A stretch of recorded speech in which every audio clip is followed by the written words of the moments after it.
Have you ever wondered what type of scientist studies mosquitoes? Well, it's a scientist like me. I'm a medical entomologist. Entomologists study insects, but I'm particularly interested in those types of insects that can bite, sting, but most importantly, spread the pathogens that make us sick. I'm especially interested in mosquitoes. I'm Associate Professor Cameron Webb from the University of Sydney and New South Wales Health Pathology. I provide advice to local authorities on how they can best reduce the pest risks associated with mosquitoes and keep the community safe from mosquito-borne disease. I'm particularly interested in how our environment changes when we try to conserve or rehabilitate the local environment to protect the frogs and other wildlife that live in our wetlands, but we don't want to create extra problems associated with mosquitoes. The climate's changing, and we also need to understand how differences in temperature and rainfall might change the risks associated with mosquito-borne disease. To do that, I have to get out into the wetlands and catch mosquitoes. We do that with specially designed traps that use carbon dioxide into tricking the mosquito that they're going to get a blood meal if they come close to them. It's only the female mosquitoes that bite, and when they're looking for a warm-blooded animal or a person to bite, they can sense the carbon dioxide we're exhaling. We use carbon dioxide in the form of dry ice to use in the traps to trick the mosquitoes into thinking they're going to get a blood meal. These traps are pretty simple, but they're very effective at collecting mosquitoes. We can get dozens or hundreds of different types of mosquitoes across Australia, and sometimes we can get many thousands of mosquitoes collected in these traps. But even though our health authorities use traps like this to collect mosquitoes, you can help us out as a citizen scientist as well.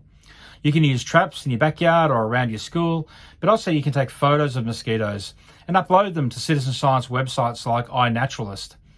That can help us track the changes in the types of mosquitoes that are in your neighbourhood, and it might even help us discover a new type of mosquito that's in your area.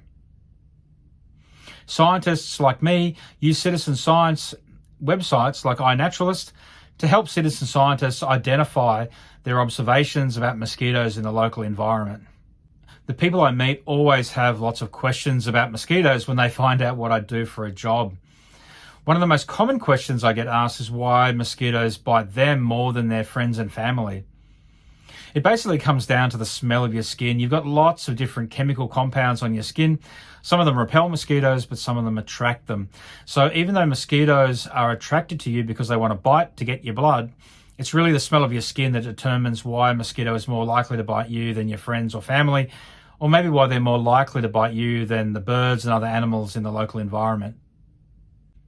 Mosquitoes are a really important part of the local environment. They're food for birds and bats and fish and frogs, insects and spiders.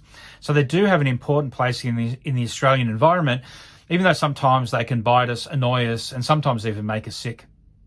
My favourite mosquito is probably Toxorynchides speciosus. It's a long name, but it's a great mosquito. It's large, it doesn't bite, and importantly, it helps pollinate some of our plants. And the immature stages of this mosquito can actually eat through some of the pest mosquitoes as well. So they have a great place to play in our backyard to help control mosquitoes. If you want to learn more about how you can help scientists like me learn more about the mosquitoes in your local area, check out the Learning by Doing Science website, lbdscience.com.